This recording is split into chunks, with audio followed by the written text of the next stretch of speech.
Hello students, welcome to RNM academy channel. Students, છેલ્લા વિડીયોમાં આપણે ત્રિહાર નિશ્ચાયકનું વિસ્તરણ કરવાની રીત જોઈ લીધી, હારની દ્રષ્ટિએ અને સ્તંભની દ્રષ્ટિએ. હવે આજે આપણે રિયલ પ્રોબ્લેમ્સ લઈએ છીએ જેમાં એનું વિસ્તરણ કરીને મૂલ્ય શોધવાનું છે. મૂલ્ય શોધવા માટે મેં ગયા વિડીયોમાં એક શોર્ટકટ આપેલો કે જે ત્રિહાર નિશ્ચાયકમાં શૂન્યની સંખ્યા વધારે હોય એવી હાર કે એવો સ્તંભ લઈને તમે જો આનું વિસ્તરણ કરશો તો જવાબ જલ્દીથી મળશે. જોઈએ આજે પ્રોબ્લેમ્સ. પહેલો પ્રોબ્લેમ લઉં છું, ત્રિહાર નિશ્ચાયકનું મૂલ્ય શોધવાનો. ડેટા આ પ્રમાણે આપેલો છે. પ્રશ્ન જે છે ડી ઇઝ ઇક્વલ ટુ એના ઘટકો જે આપણને આપ્યા છે 1 7 -3, પછી -4 6 2 અને 2 -5 3. આ પ્રમાણેના 9 ઘટકો આપેલા છે અને આપણે એનું વિસ્તરણ કરવાનું છે. સ્ટુડન્ટ્સ, એક વાત ખાસ ધ્યાનમાં રાખવાની કે જો શૂન્યના કોઈ ઘટક ન હોય તો પ્રથમ હારની દ્રષ્ટિએ વિસ્તરણ કરવું બહુ સરળ રહેશે. એટલે અહીંયા આપણે સિમ્પલ પ્રથમ હારની દ્રષ્ટિએ જ વિસ્તરણ કરી દઈએ તો ડી ઇઝ ઇક્વલ ટુ પ્રથમ હારની દ્રષ્ટિએ વિસ્તરણ કરવું તો સાઈડમાં પેલો તમારો જે પોઝિટિવ ને નેગેટિવ સાઇનવાળો નિશ્ચાયક જે શોર્ટકટ તરીકે મેં બનાવતા શીખવાડ્યો છે તે બનાવી દેવાનો. પ્રતિવિકર્ણ અને અગ્રવિકર્ણની પ્લસ સાઇન અને બાકી માઇનસ સાઇન. તો અહીંયાથી શું થશે, પહેલો ઘટક જે છે 1, તો 1 પ્લસ સાઇન આવશે. 1 આપણે પ્રથમ હારની દ્રષ્ટિએ વિસ્તરણ કરીશું 1, અને 1ને લખતો 1ની સાથે 1 હાર અને સ્તંભને બાકાત રાખીએ તો નિશ્ચય કયો મળશે? 6 2 -5 3. તો 6 2 -5 3. પછી બીજા ઘટક માટે માઇનસ સાઇન, એટલે માઇનસ અને એનો મેમ્બર છે 7. હવે 7ની દ્રષ્ટિએ આ હાર અને આ સ્તંભ નીકળી જાય તો -4 2 2 અને 3. તો -4 2 2 અને 3, અને છેલ્લામાં સાઇન પ્લસ આવશે તો પ્લસ, પણ એની સાથે ઘટક કયો? -3 છે તો એને કૌંસમાં લખી દઈએ -3. અને -3ની હાર અને સ્તંભને કાઢતા કયો નિશ્ચયક વધ્યો? -4 6 અને 2 અને -5. બસ આટલું ધ્યાનથી કરશો. હવે એનું વિસ્તરણ કરવાનું થશે. તો વિસ્તરણ કરીએ તો 1, અહીંયા કૌંસમાં લખીએ 6 × 3 એટલે 18, -5 × 2 એટલે -10, પણ આગળ એક માઇનસ સાઇન છે એટલે +10. પછી -7, અહીંયા -4 × 3 એટલે -12, 2 × 2 એટલે 4, પણ માઇનસ તો આગળ રહેવાનું છે એટલે -4. પછી અહીંયા -3 બ્રેકેટમાં -4 × -5 એટલે +20, અને 2 × 6 એટલે 12, પણ સાઇન રહેશે માઇનસ એટલે -12. હવે આનું સરળી અથવા સાદું રૂપ આપીએ તો 1, અને અહીંયા વધ્યા 18 + 10 એટલે 28. પછી -7, અહીંયા -16, અહીંયા -3, અને 20 - 12 એટલે 8. હવે હજુ સાદું રૂપ આપીએ તો 1 × 28 એટલે 28, 16 અને 7નો ગુણાકાર, -7 અને -16, તો 16 × 6 96, અને 96 ને 112 એટલે અહીંયા +112, અને 3 × 8 એટલે -24. હવે આને સિમ્પ્લિફાય કરીએ તો 28 - 24 એટલે 4, 112માં 4 એડ કરીએ એટલે 116. જવાબ થશે 116. આ પહેલા પ્રશ્નનો જવાબ થયો. સ્ટુડન્ટ્સ, બીજો એક પ્રોબ્લેમ લઈ લઈએ. આ પહેલો પ્રોબ્લેમ. હવે બીજા પ્રોબ્લેમની વાત કરી.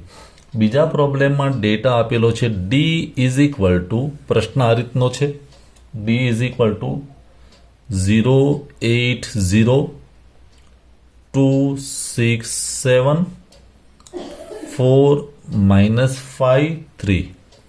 હવે આ પ્રકારનો નિશ્ચાયક આપેલો છે, અને આ પ્રકારનો નિશ્ચાયક હોય તો જોવાનું કે સૌથી વધારે 0 ક્યાં છે? તો પહેલી હારમાં. તો મારે વિસ્તરણ કરવું હોય તો પહેલી હાર જ વધારે સુટેબલ રહે કે જ્યાં 2 0 છે. કેમ સરળ રહેશે જુઓ. તો ડી ઇઝ ઇક્વલ ટુ પહેલી હારની રીતે વિસ્તરણ એટલે પ્લસ માઇનસ પ્લસ, તો પ્લસ એટલે 0, અને એની સાથે નો દ્વિહાર નિશ્ચયક, તો 0નો હાર અને સ્તંભને બાકાત રાખતો 6 7 -5 3, તો 6 7 -5 3. પછી -8 બીજો ઘટક, અને બીજો ઘટક હાર અને સ્તંભને કાઢતા 2 7 4 3, તો 2 7 4 3. અને ત્રીજા ઘટકમાં +0, હવે +0 તો એની હાર અને સ્તંભને કાઢતા 2 6 4 -5, 2 6 4 -5 આવું થશે. હવે 0 સાથે કોઈપણનો ગુણાકાર 0 એટલે તમારે આનું વિસ્તરણ કરવાનું રહેતું નથી. 0 સાથે કોઈપણ વસ્તુને ગુણો તો 0 થાય એટલે અહીંયા સીધો હું 0 લખી દઈશ. આ આટલો સમય બચશે. -8 અહીંયા 2 × 3 એટલે 6, અને 4 × 7 એટલે 28, એટલે -28. અને ફરી પાછો અહીંયા 0 જ છે, તો 0 સાથે કોઈ પણ અહીં જે પણ સિમ્પ્લિફિકેશનમાં મળશે એનો ગુણાકાર 0 જ થવાનો, તો એ એક્સપાન્ડ કર્યા વગર જ 0 લખી દો. આ એટલો ફાયદો થશે. હવે અહીં તો 0 છે એટલે 0 લખવાની જરૂર નથી. -8 6 -28 એટલે -22, આ પણ 0 છે, તો -22 અને -8 એ બેનો ગુણાકાર કરીએ તો જવાબ મળશે 22 × 8 એટલે 176. તો આનો જવાબ થશે 176. એ બીજા નિશ્ચાયકનો જવાબ થશે. સરળ એટલે થયું કે પહેલો અને ત્રીજો ભાગ 0 થઈ ગયો, એટલે ત્રિહાર નિશ્ચાયકમાં જ્યાં પણ 0ની સંખ્યા વધારે હોય એવી હાર કે સ્તંભ પકડવો સરળ રહેશે. ચાલો ત્રીજો પ્રોબ્લેમ પણ આજના વિડીયો માટે લઈ લઈએ. સ્ટુડન્ટ્સ, ત્રીજો પ્રોબ્લેમ જે આપેલો છે D = 1 2 3 પછી 5 0 7 અને 3 1 2 આ પ્રકારનો નિશ્ચાયક આપેલો છે. હવે એનું વિસ્તરણ કરીએ તો કઈ હારમાં 0 વધારે છે? તો બીજા નંબરની હાર. તો આનું વિસ્તરણ બીજા નંબરની હાર પ્રમાણે કરવું પડશે. આપણે યાદ રાખી દઈએ plus plus plus plus plus minus minus minus minus, એટલે આ સિમ્બોલ યાદ રાખીશું. તો બીજા હાર પ્રમાણે માઇનસ પ્લસ માઇનસ, તો -5, અને અહીંયા -5ની હાર અને સ્તંભને કાઢતા 2 3 1 2, તો અહીંયા લખાશે 2 3 1 2. પછી પ્લસ સાઇન, તો પ્લસ પણ 0, અને એની સાથે આ હાર અને સ્તંભ નીકળી જાય તો 1 અને 3 3 2, 1 અને 3 3 2, અને છેલ્લામાં માઇનસ સાઇન એટલે 7, અને 7ની હાર અને સ્તંભને કાઢતા 1 2 3 1, 1 2 3 1 આવું લખાશે. હવે = -5, અહીંયા કૌંસમાં 2 × 2 4, 1 × 3 3 પણ માઇનસ.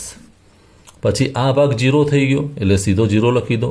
-7, અને અહીંયા કૌંસમાં 1 × 1 એટલે 1, 3 × 2 એટલે 6, -6 = -5 4 - 3 એટલે 1, આ ભાગ 0, -7 અને 1 - 6 એટલે -5.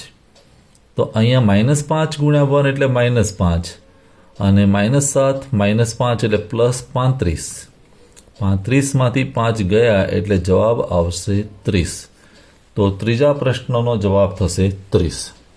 તો સ્ટુડન્ટ્સ, આ પ્રકારે નિશ્ચાયકનું વિસ્તરણ થઈ શકે. ત્રિહાર નિશ્ચાયકનું વિસ્તરણ કરવું હોય તો પહેલાં તમારે એ દ્રષ્ટિ રાખવાની કે કઈ હારમાં શૂન્યની સંખ્યા વધારે છે કે કયા સ્તંભમાં શૂન્યની સંખ્યા વધારે છે.